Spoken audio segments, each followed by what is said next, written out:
आज की इस वीडियो में ना कोई इंटरनेट रिसर्च है और ना ही मेरी कोई भी किसी भी तरह की ऑब्जर्वेशन है। आज जो ये वीडियो अभी आप देखने वाले हो, इसमें होगी सिर्फ और सिर्फ एक लड़की की सच्ची कहानी, जिसके शरीर की एक एक हड्डी टूटने के बाद भी उसने मौत से लड़कर अपने आप को फिर से खड़ा किया। ये वीडियो एक बहुत ही फेमस स्पीच का हिंदी ट्रांसलेशन है। मैं आज आपको एक बात की गारंटी देता हूँ कि इसे सुनने के बाद आप बहुत दुखी हो जाओगे और उसके बाद आपके लिए ये कहानी इतनी इंस्पायरिंग हो जाएगी कि आप इस कहानी से प्यार करने लगेंगे। आपके अंदर ये सवाल ज़रूर खड़े होंगे कि यार क्या सच में कोई इतना स्ट्रगल भी कर सकता है? क्या सच में किसी के अंदर इतनी हिम्मत आ जाती है कि अपनी बॉडी का एक एक पार्ट टूटने के बाद भी वो इतना फेमस हो सकता है? क्या सच में मेरा और आप सबका स्ट्रगल इस अकेली लड़की के बराबर है? इस कहानी को सुनने के बाद आप ये ज़रूर समझ जाओगे कि ज़िंदगी में इतना संघर्ष भी होता है। तो चलो स्टार्ट करते हैं।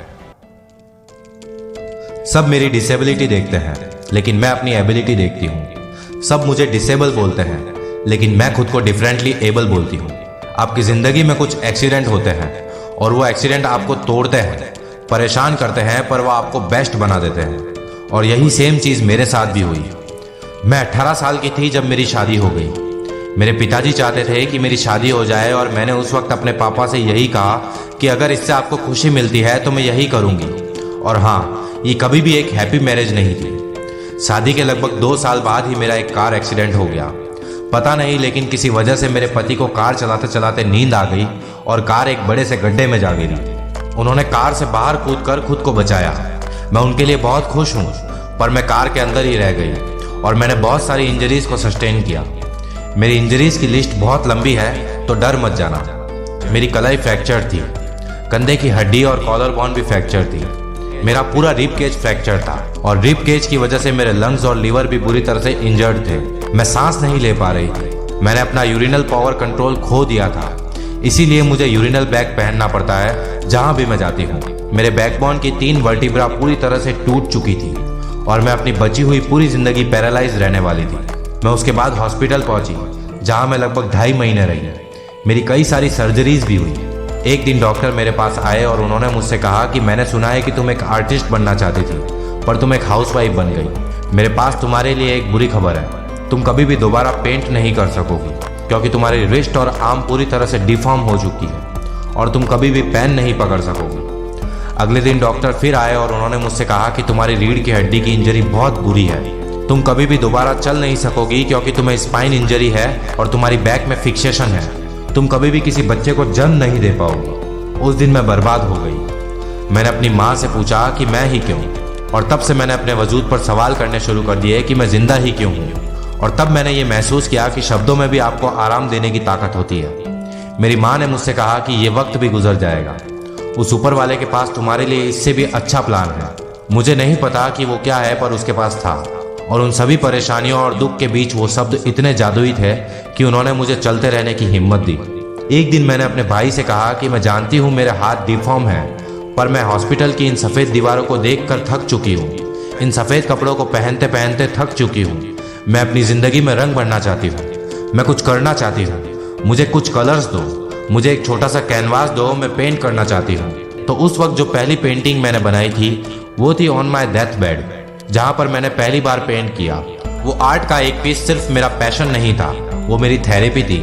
उसके बाद मैं डिस्चार्ज हुई और अपने घर वापस आ गई। जब मैं घर गई तो मैंने ये रियलाइज किया कि मेरी बैक साइड में कई सारे अल्सर्स हो रहे हैं और मैं बैठ भी नहीं सकती थी।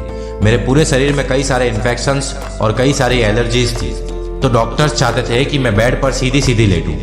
1 महीने के लिए नहीं, 6 महीने के लिए भी नहीं और 1 साल के लिए भी नहीं। मैं 2 साल तक बेड पर लेटी रही, उसी एक कमरे में 2 साल के लिए बंद। मैं खिड़की से बाहर देखते हुए, चिड़ियों की आवाज़ को सुनते हुए और ये सोचते हुए कि एक दिन ऐसा वक्त आएगा जब मैं बाहर जाऊंगी, अपने परिवार के साथ मौज मस्ती करूंगी। ये वो वक्त था जब मैंने ये रियलाइज़ किया कि लोग कितने किस्मत वाले होते हैं। उस समय मैंने ये डिसाइड किया कि जब मैं बैठना शुरू कर दूंगी तो मैं इस दर्द को सबको बताऊंगी, उन्हें ये महसूस कराने के लिए कि वो कितने किस्मत वाले हैं और वो खुद को एक लकी इंसान मानते ही नहीं हैं। उस दिन मैंने ये भी डिसाइड किया कि मैं अपने सारे डर से लड़ने वाली हूँ।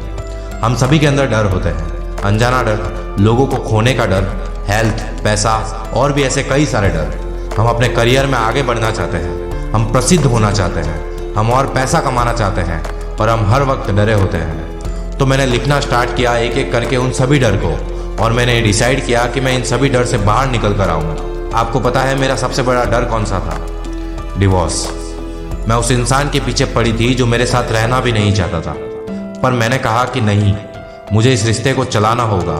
और वो दिन जब मैंने ये डिसाइड किया कि नहीं, ये सिर्फ मेरा एक डर है और कुछ नहीं, मैंने खुद को अकेला कर लिया, उसे फ्री कर दिया और मैंने खुद को इतना स्ट्रांग बना लिया कि वो दिन जब मैंने ये न्यूज़ पाई कि वो शादी कर रहा है, मैंने उसे एक मैसेज किया कि मैं तुम्हारे लिए बहुत खुश हूँ और तुम्हारी आगे की लाइफ के लिए ऑल द बेस्ट। और वो जानता है कि मैं आज भी उसके लिए दुआएं मांगती हूँ। दूसरा डर था कि मैं कभी माँ नहीं बन सकूंगी और ये मेरे लिए बहुत दुख भरा था। फिर मैंने ये सोचा कि दुनिया में कितने सारे बच्चे हैं, उन्हें बस चाहिए तो कोई स्वीकार करने वाला। तो रोने का कोई मतलब ही नहीं है, जाओ और किसी एक को गोद ले लो। और मैंने यही किया।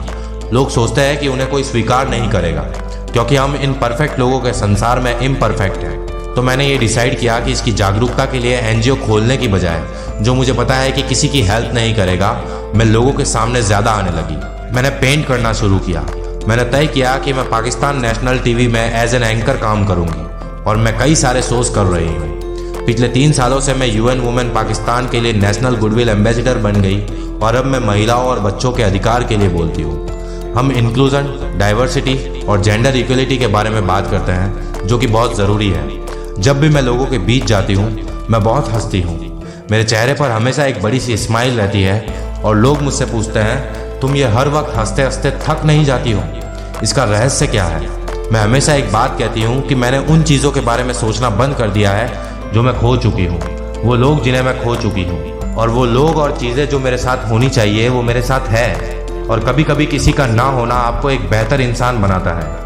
उनके ना होने को सेलिब्रेट करो क्योंकि ये भी हमेशा से एक ब्लेसिंग होती है। अपने जीवन को पूरी तरह से जियो, जैसे भी हो खुद को एक्सेप्ट करो, खुद के लिए काइंड बनो। मैं दोबारा कहूँगी, खुद के लिए काइंड बनो, दयालु बनो, क्योंकि केवल तभी आप किसी और के लिए भी दयालु बन सकते हो। खुद से प्यार करो और उस प्यार को फैलाओ। जिंदगी मुश्किल होगी, उतार चढ़ाव भी होंगे, परीक्षाएं भी होंगी, पर वो केवल आपको स्ट्रांग बनाएगी। सो जब आप खुद को जैसे भी हो वैसे ही एक्सेप्ट कर लोगे तो दुनिया आपको पहचान जाएगी, और ये सब आपके अंदर से शुरू होता है। दोस्तों, इस कहानी के बाद अब शायद आपको और कुछ भी बताने की ज़रूरत नहीं है, क्योंकि जो लोग कुछ करना चाहते हैं उनके लिए मुनीबा मज़ारी की ये इंस्पायरिंग कहानी ही काफ़ी है। अगर आपको ये वीडियो अच्छी लगी है और इसके बाद आप भी अपने सपनों को पूरा करने के लिए इंस्पायर हुए हो, तो वीडियो पर लाइक और कमेंट करके चैनल को सब्सक्राइब भी ज़रूर करके जाना। मैं मिलूंगा आपसे अगली ऐसी ही इंस्पायरिंग वीडियो के साथ। तब तक के लिए अपना ख्याल रखो, मेहनत करो और हमेशा आगे बढ़ते रहो।